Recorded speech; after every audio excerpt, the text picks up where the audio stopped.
Ambrosia, and I just want to share a thought with you that I have about crying out to God. So, I'm going to talk about two specific women, one Old Testament, one New Testament, and then I'll tell you how these two relate to each other.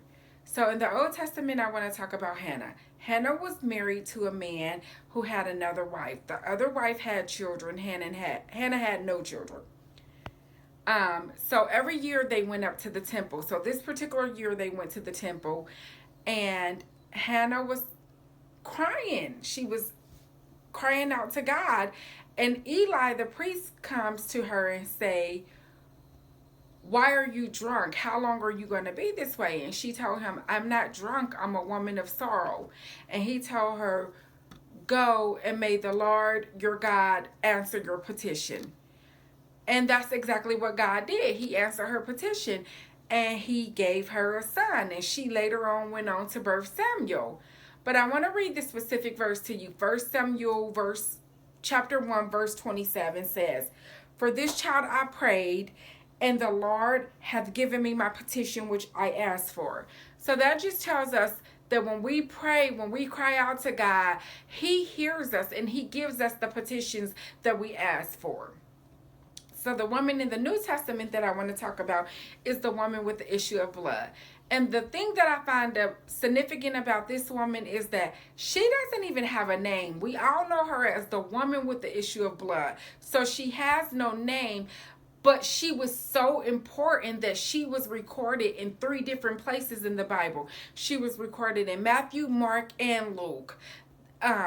So it just tells me that this woman was of great importance and great significance. So we all know that she had this issue of blood for 12 years. Back in those times, if you had any issue dealing with blood, you were considered unclean. So can you just imagine being considered unclean for 12 years? That's a long time to be considered unclean and not to be able to really gather, and everything that you touch is considered unclean. So I have to imagine, the Bible doesn't specifically tell us, but I have to imagine at the point that she encounters Jesus, it wasn't any longer, "God, can you please heal me?"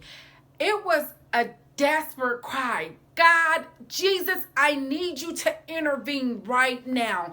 I need you to touch me. I need you to come by and change my situation." And at the point that when she got to that point, she said, "If I could just touch the hem of his garment, I don't have to touch his whole body. I don't have to be known. If I could just touch this little bitty piece of his garment, then I know I'll be made whole." And she touched the hem of his garment.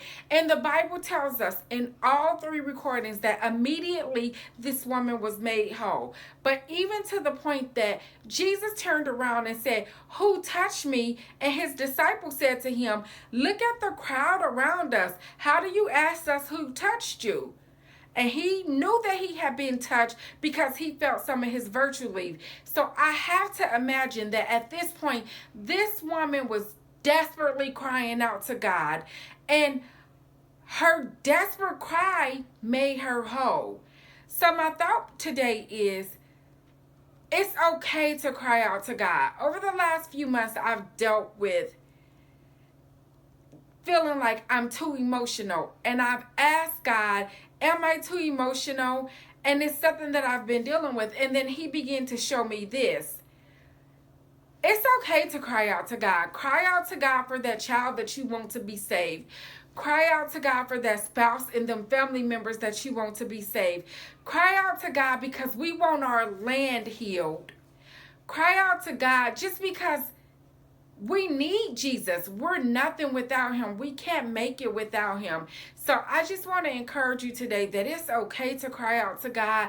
Don't consider yourself too emotional because you're crying out to God, because a woman's cry to God gets his attention.